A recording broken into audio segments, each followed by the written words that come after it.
आज हम लोग पढ़ने जा रहे हैं समास। समास एक बहुत ही इम्पोर्टेंट चैप्टर है। यह सभी क्लासों के लिए, क्लास 8वां 9वीं 10वीं 11वीं 12वीं इंटर BA सभी के क्लासों के लिए, सभी में यह पूछता है। और यहाँ तक ही नहीं, हम जब कंपटीशन की तैयारी करते हैं तो वहाँ पर भी यह चीज़ पूछा जाता है और हर एग्जाम में इसमें से कुछ ना कुछ क्वेश्चन रहते हैं।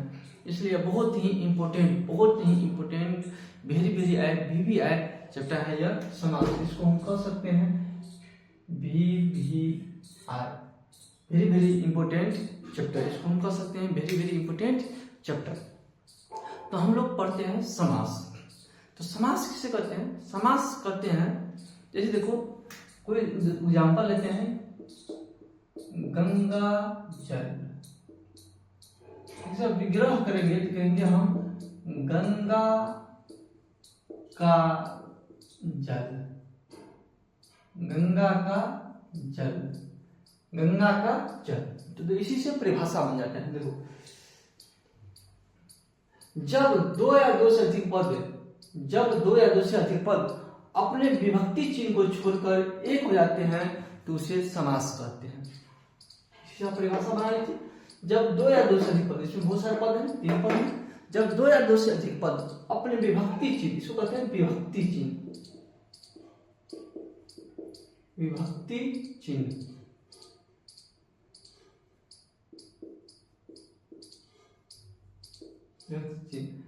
तो क्या बनाएंगे हम परिभाषा?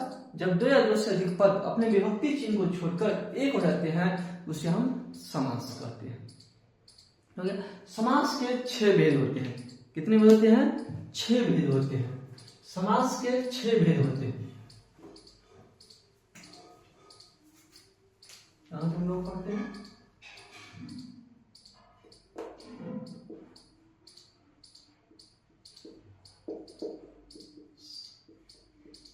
समास के 6 भेद होते हैं।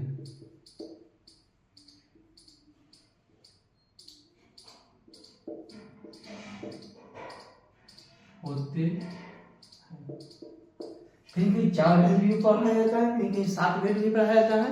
लेकिन हम 7 भेद भी पढ़ा सकते हैं, लेकिन हम किताब में जो है देखें 6 भेद का वर्णन किया गया है, इसलिए हम 6 भेद ही पढ़ाते हैं। देखते हैं 6 भेद। पहला देखते हैं तत्पुरुष। तत्पुरुष, तत्पुरुष समास,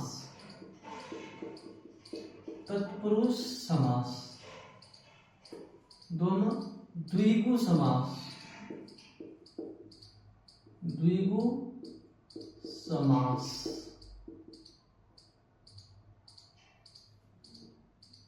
3 में द्वंद्व समास, द्वंद्व समास, द्वंद्व समास। ठीक है, द्वंद्व समास। 4 में बहुव्रीहि समास, बहुव्रीहि समास, समास, बहुव्रीहि समास, बहुव्रीहि समास। 5 में अव्ययीभाव समास,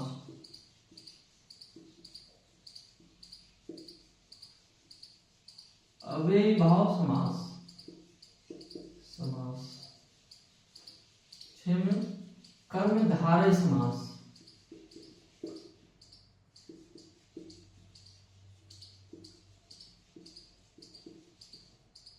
कर्मधारय समास। तो हम लोग देखते हैं 6 भेद हो गया।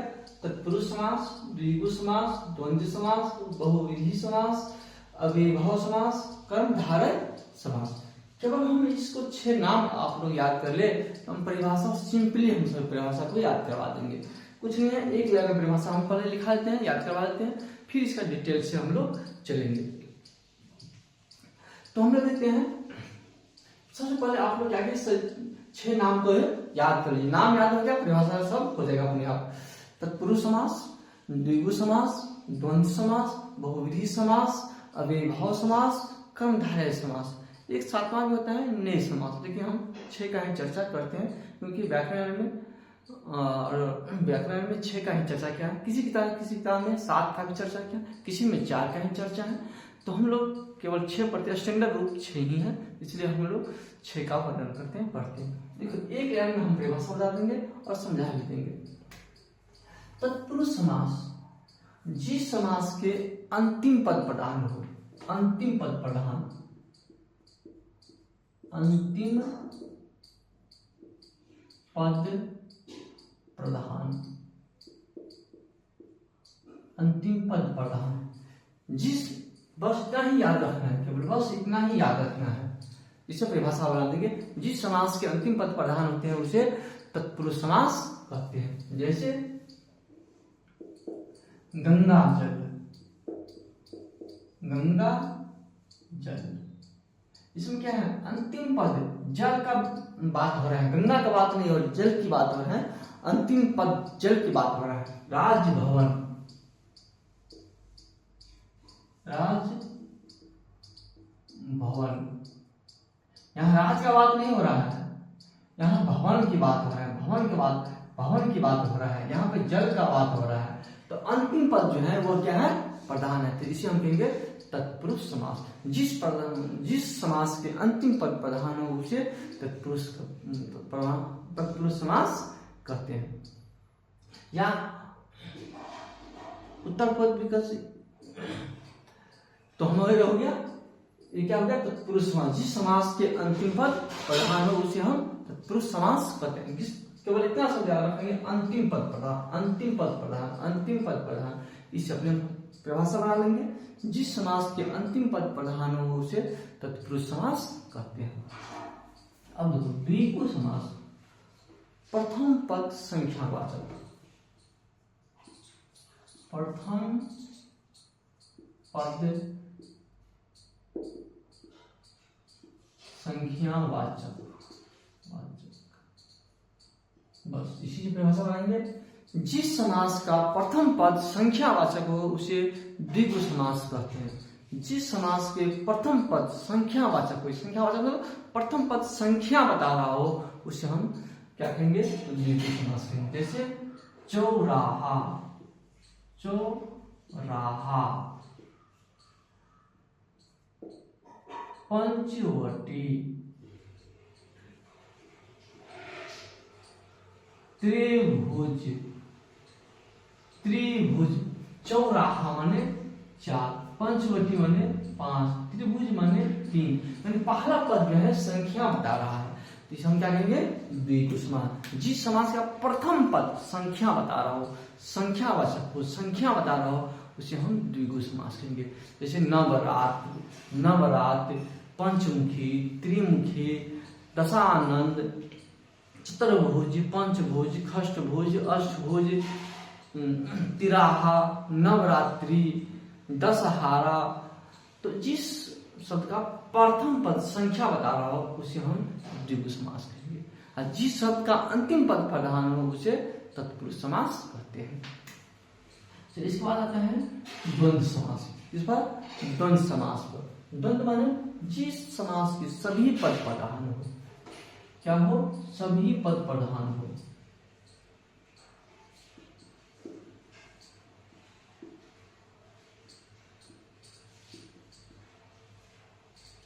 जिस समास के सभी पद प्रधान, बस इतना ही याद रखना है, इससे अपना सभी भाषा बना लेना है। सभी पद प्रधान केवल जिस समास के सभी पद प्रधान हो उसे द्वंद्व समास कहते हैं। जैसे माता पिता, लड़का लड़की, कापी कलम, दही चूरा चीनी, नाना नानी, काका काकी, दिन रात,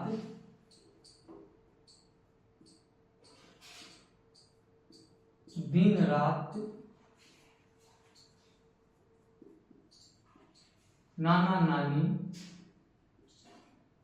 बेटा बेटी, सीताराम, भात दाल सब्जी, चूड़ा दही चीनी, छोला भटूरा, किताब कलम, टेबल बेंच।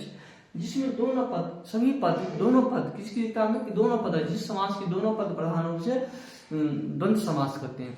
लेकिन हम यहाँ पर सभी पद देते हैं, जिसमें किसी किसी में बहुत सारे पद हो, जैसे चूड़ा दही चीनी, तो तीनों पद इसमें प्रधान हो गए। तो हम इसलिए हम कर दिए सभी पद, जिस समास के सभी पद प्रधान हो उसे हम द्वंद्व समास कहेंगे। इसमें एक चीज और है, दो शब्दों के बीच में हाइफन का चिन्ह दिया रहता है, तो इसे भी हम पहचान सकते हैं। बहुव्रीहि समास, बहुव्रीहि समास जिस समास के बाहरी पद प्रधान हो, बाहरी पद प्रधान हो,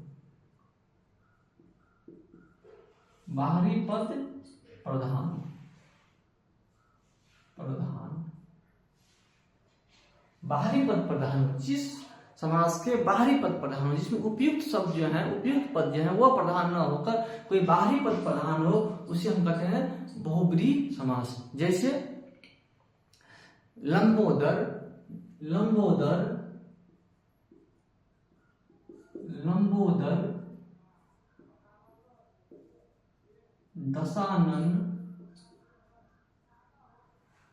चक्रधर, मुरलीधर, वीणापानी, चंद्रशेखर, पीताम्बर।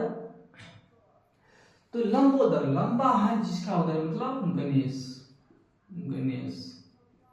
दशानन मतलब रावण, रावण।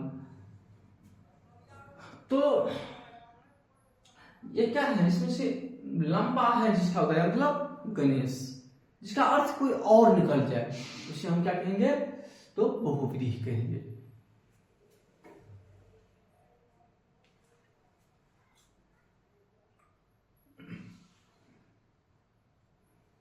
अव्ययभाव समास जिस समास का पहला पद क्रिया विशेषण हो,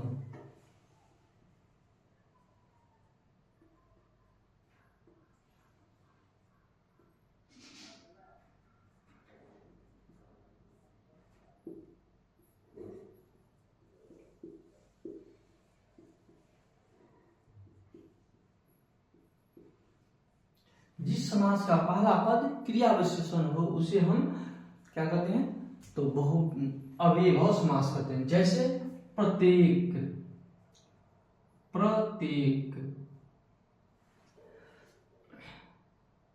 प्रत्येक, दिनों दिन, रातों रात, बेसहारा, बेसहारा, बेशर्म, दिनों दिन, रातों रात, प्रतिदिन, प्रतिवास, यथाशक्ति, यथाशक्ति, इसे यथाशक्ति, यथाशक्ति, यथाशक्ति,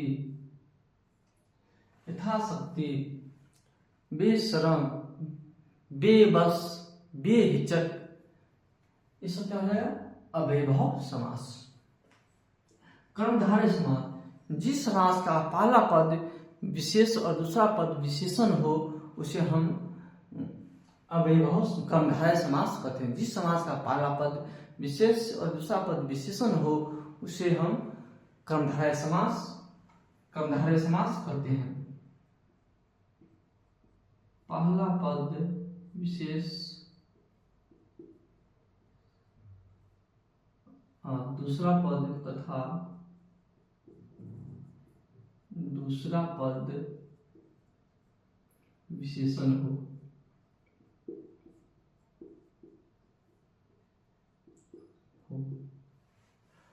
तो उसे हम कहते हैं कर्मधारय समास। जैसे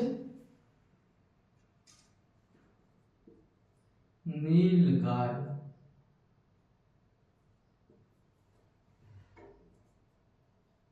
महात्मा, महात्मा, महावीर, महावीर।